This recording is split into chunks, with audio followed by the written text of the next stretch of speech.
Vamos a seguir con las teorías atómicas. Hasta ahora hemos visto la teoría atómica de Dalton en 1808 y es a finales de 1800, sobre 1897, o sea que prácticamente pues 90 y tantos años después, es cuando empiezan a descubrirse las primeras partículas subatómicas, subatómico por debajo del átomo, más pequeñas que el átomo. ¿Cuáles son aquellas? El electrón, que se representa como E-, el protón como P+, y el neutrón, que como es neutro no tiene ninguna carga. A veces también se pone un cerito, tanto arriba como también, sobre todo, a veces se pone abajo, de neutrón. ¿Quién descubrió la primera partícula subatómica? Pues fue Thomson. Thomson, sobre 1897, realiza ciertos experimentos. Os dejo aquí un vídeo que lo explica en cuestión de 2 minutos y es espectacular el experimento que realizó Thomson. Él estuvo estudiando los denominados rayos catódicos. ¿De dónde viene lo de catódico? En su experimento estuvo trabajando con la corriente eléctrica y la corriente eléctrica viaja de la parte negativa, que se llama ánodo, a la parte positiva, que se denomina cátodo. Normalmente, porque a veces se puede invertir, a veces podéis verlo al revés.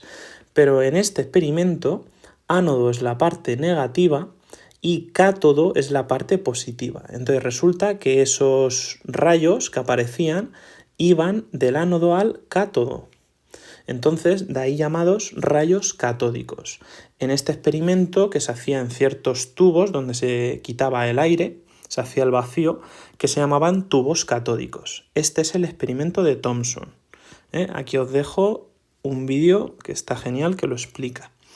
Y bueno, si también os gusta experimentar, os dejo este vídeo de aquí, cómo desmagnetizar una pantalla de tubo de rayos catódicos, porque las antiguas pantallas de ordenadores, las antiguas televisiones, si os dais cuenta, vistas de lado, eran más o menos como algo así, ¿verdad? Bien, pues eso era literalmente un tubo de rayos catódicos, el experimento de Thomson. Thomson, sin saberlo, había hecho los primeros fluorescentes y también dio pie a las pantallas de ordenador y televisión que tuvimos posteriormente. Seguro que os suena el modelo atómico de Thomson, donde la esfera que tenemos aquí es positiva, toda esta parte naranjita que tenéis es positiva, y luego tiene como incrustado ciertas partículas que van a ser negativas. Para esto el electrón, para él eso eran los electrones. Ya sabéis que este modelo atómico hoy en día no se utiliza, pero cuando nos salga un dibujito así tenemos que recordar que este es el modelo atómico de Thomson. En 1906 recibió el Premio Nobel de Física por el descubrimiento del electrón. Y bueno, este modelo también se denomina pastel de pasas porque si os dais cuenta, bueno, pues parece el típico pastel que tiene ciertas partes, ¿no?, como de chocolate. Esas son las pasas.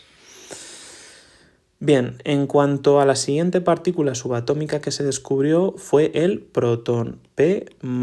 ¿Quién lo descubrió? Goldstein. ¿Vale? Para no olvidarnos del nombre, Goldstein, pues también puede ser Einstein, ¿no? ¿Os suena? Einstein de oro, ¿no? De oro, gold en inglés, oro. Goldstein, ¿bien? El físico alemán que descubrió el protón. Hizo un experimento muy parecido, os dejo aquí el vídeo, que está en inglés, así practicáis un poquillo, pero básicamente lo que hizo fue hacer como ciertos agujeritos en el experimento de Thomson. Lo que utilizaba Thomson, ¿os acordáis? Todo esto de ánodo y cátodo, pero hizo ciertos agujeritos, entonces resulta que hacia la parte negativa iban lo positivo, porque positivo con negativo, ¿qué le pasa? Que se atrae. Entonces Goldstein se dio cuenta que hacia lo negativo iba algo que no podían ser electrones, ¿verdad? Porque los electrones tienen que ir hacia lo positivo. Eso fue lo que se dio cuenta Thomson, que los electrones iban hacia lo positivo. Entonces, ¿qué era la partícula que iba hacia algo que era negativo? Pues tenía que ser una partícula positiva, a la que él denominó protón. Eso fue el descubrimiento del protón por Goldstein. Bien, todo esto también tiene que ver con la carga eléctrica, porque fue debido a la carga eléctrica cuando se empezó a pensar que el átomo no podía ser simplemente un átomo y sin más, sino que estaba formado por algo.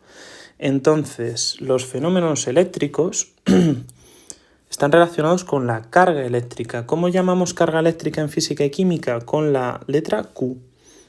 Y esa carga eléctrica puede ser negativa o puede ser positiva. Electrón y protón, por ejemplo. Negativo con negativo se repelen. Negativo con positivo se atraen. Positivo con positivo se repelen.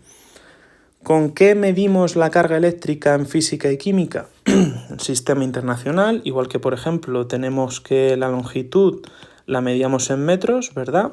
Pues la carga eléctrica se mide en coulombios. Coulombios. ¿Y de dónde viene esto? Bueno, pues de Charles Augustin de Coulomb, que fue un ingeniero francés que de hecho trabajó con Napoleón, por eso veis, ¿no?, que recuerdo un poco a él, por esa ropa y demás, es porque fue ingeniero suyo. Y aquí tenéis la famosa balanza de torsión de Coulomb. Con esta balanza descubrió la ley de la fuerza eléctrica, la ley de Coulomb. ¿Qué tenemos que saber de esta ley? Es muy sencillito. Esta K es una constante, entonces podemos obviarla. Es un valor que de momento no nos hace falta para nada. Pero aquí tenemos una fracción donde tenemos en el numerador Q1 y Q2. ¿Qué es eso de Q1, Q2? Las cargas. Y como se están multiplicando, pues eso quiere decir que si la carga 1 es muy grande y la carga 2 también es muy grande, como se están multiplicando, pues la fuerza eléctrica será muy grande, ¿no? Como esto está en el numerador, si esto aumenta, la fuerza eléctrica también va a aumentar, ¿vale?